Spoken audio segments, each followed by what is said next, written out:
The Commanders lose in their preseason opener this year to the New England Patriots by a final score of 48-18. And you know what, guys? I don't care, all right? I do not care about that score whatsoever. No panic needed. It's a preseason football game where you weren't playing 30 of your players on your 90-man roster. And, you know, even though there are some things that definitely need to be cleaned up from a procedural standpoint, it's the first preseason game of the year. I'm not too worried about things when it comes to Jaden Daniels when he walks onto the field, Frankie Louvu, Bobby Wagner, all these players that did not play today.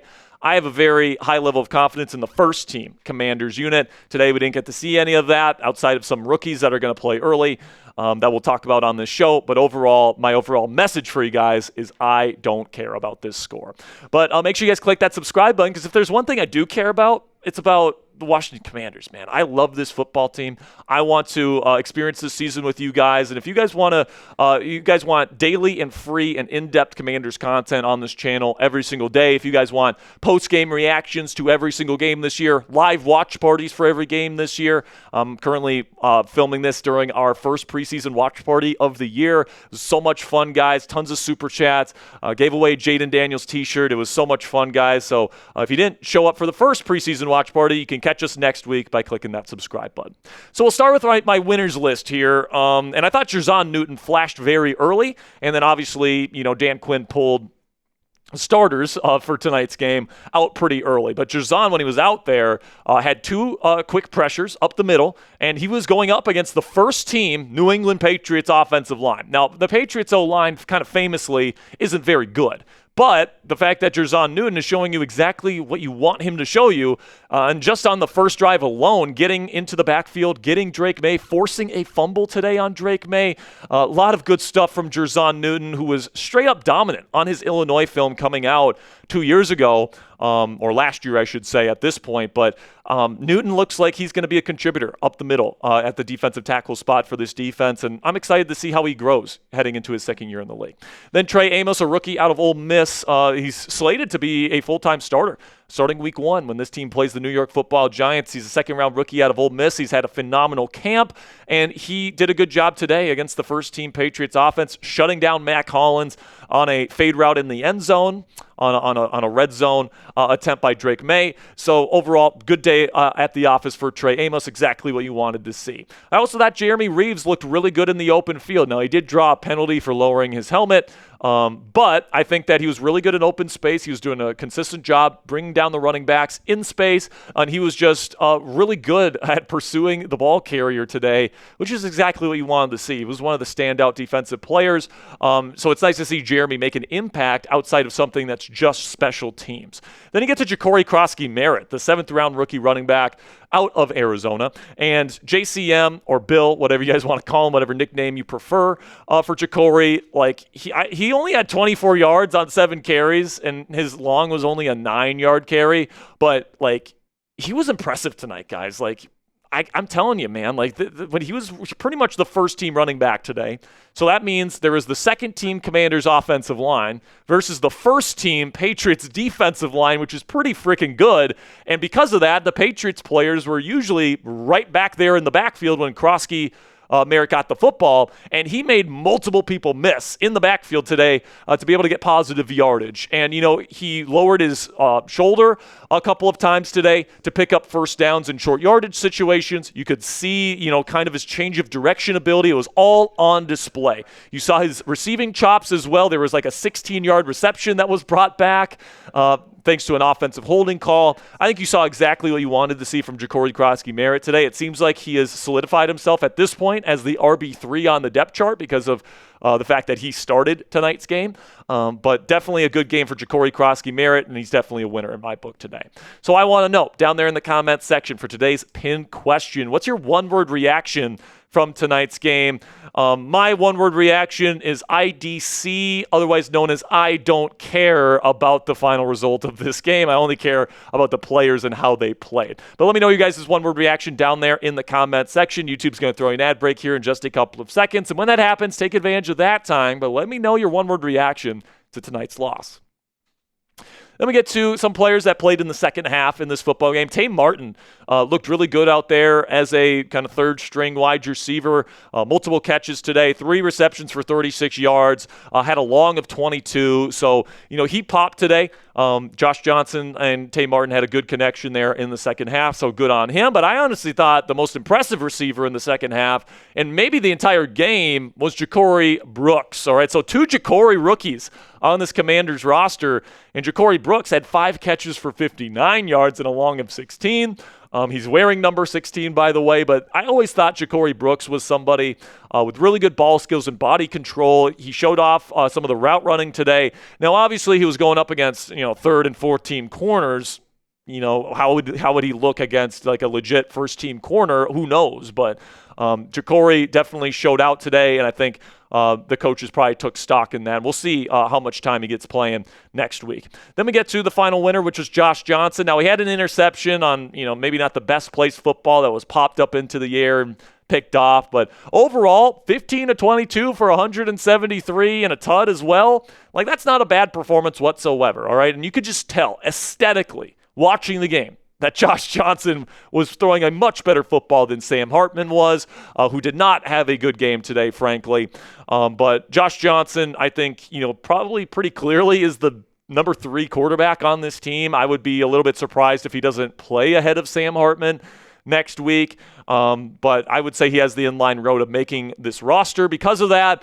So I would consider him a winner for tonight's game. Before I get to my losers here from week 1 of the Commanders preseason, you guys can check out this jersey from our friends at Fanatics. When you go chatsports.com/Daniels, that link is down there in the comments and description of today's show. And guys, they have a great selection of Jayden Daniels jerseys. You guys can get the black alternate jersey. You guys can get the white away jersey. You can get the burgundy home, whatever it is. I think this is a jersey that you can invest in and you can have for numerous seasons on end. Not only is Jayden just getting started here in Washington, but even after he's playing, if you still have this jersey and it's still in good shape, you can still wear it because I think he's going to be a Commanders legend when he eventually retires. So go to chatsports.com/Daniels to pick up your JD jersey today. Get to the week 1 losers. Chris Moore, unfortunately, had multiple drops in this football game. Reports coming out of camp is he had some pretty nice plays, and he was looking pretty darn good, but today certainly didn't help his case out. He got targeted quite a bit by Sam Hartman in the first half today, and unfortunately, he had multiple drops, which didn't help Sam Hartman's case, and of course, he's our second loser of the night. Just didn't look good throwing the football, man. Like, there was a couple nice plays, but most of the time, it was a poorly thrown football, not a spiral. It had no velocity. He threw an awful interception that probably my grandma could have picked off. Frankly, it was just floating up there for the corner. Less than 50% completion percentage in a preseason game. Obviously, they were going up against the first-team Patriots defense for first couple drives there, so maybe that contributed to it, but Hartman did not look good whatsoever, guys. I thought Josh Johnson played much more clean, and the ball came out of his hand a lot better. Then we get to Chris Rodriguez Jr. It's not that Chris necessarily played terrible in this football game. Six carries for 22 yards, had an 8-yard carry, but, I think it's pretty clear based on, behind Brian Robinson Jr. and Austin Eckler. JaCorey Croskey-Merritt was the first one out there today. And then, I thought Jeremy McNichols actually had a pretty decent second half as well. So Chris was kind of the odd man out there. And, I think if the team had to cut one of those top 5 receiver or running backs on the depth chart, I think it probably would be Chris Rodriguez Jr. He just kind of feels like the odd man out to me at this point. So he makes my losers list. Matt Gay, he's been nails all preseason and all training camp. From 50-plus yards. Today, he missed one from less than 50 yards. So that's not great. You want to see him do a better job and hit those. Frankly, if it's less than 50 yards, you got to hit it in the National Football League. He didn't do that today. He did hit another one to get some confidence, and he hit all the extra points that he had opportunities to hit. So not the worst day in the world for Matt Gay, but I would say he would be a loser for that one miss. And Carlin Viggers, number 22, I thought that he had a lot of poor lapses in coverage, even against third and fourth string wide receivers there for New England. He just wasn't fantastic today. I think he missed a couple tackles as well. So not a great performance from Viggers, who's had some pretty high marks coming out of training camp to this point.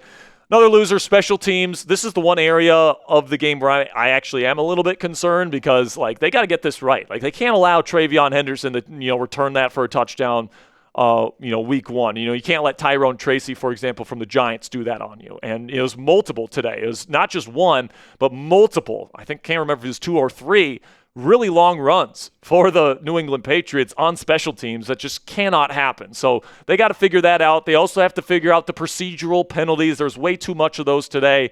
Just a really sloppy football game in general for this Commanders team. And of course, a big loser in this one was the Commanders fans. All right. Like, just watching that game, I'm not going to say it was embarrassing because it's preseason. Who cares? But, that's the theme of this show. Who cares about that final score? But, like, it just wasn't good football to watch for most of this football game. For the Washington Commanders, you could tell Mike Vrabel and that Patriots team took more pride in what on the product that they put on the field tonight, and that's why they ended up winning this game by 30 freaking points. So, unfortunately, as a Commanders fan, not the funnest game in the world to watch, but you be the judge for me down there in the comments section. Grade the Commanders' performance versus the New England Patriots tonight. A, B, C, D, or F. For me, I'm giving it a D. Some final thoughts here for you guys. Just to kind of reiterate the theme of today's show, I do not care that they lost this football game, and I do not care that they lost it by 30. All right, like, this is not an indictment on Dan Quinn or anything like that. I think that we know that once, the games are actually real and it's live and it's good to go, and, defenses aren't just playing spot drop coverage or pure man coverage or pure blitz. Like, in these disguises start coming out, people actually start using their offensive schematics. Like, these games just don't matter, guys, all right? Like, you don't play your actual offense. You don't play your actual defense. It's just essentially, you put your younger guys out there and see if they can execute an assignment. That's what preseason football games are for. So at the end of the day, I'm not too worried about the 30-point loss in the preseason. I'm not sweating it whatsoever. And honestly, I'm feeling pretty encouraged by some of these young players that showed out today. JerZahn Newton, Trey Amos, JaCorey Croskey-Merritt, JaCorey Brooks. These guys, they're young, and I think that they have a chance to potentially be contributors on this football team moving forward. So I'm looking forward to next week's preseason game, guys. We'll be right back here with our post-game coverage after that one as well. So make sure you guys click that subscribe button if you haven't already, because we provide you guys free and informative Commanders content every single day.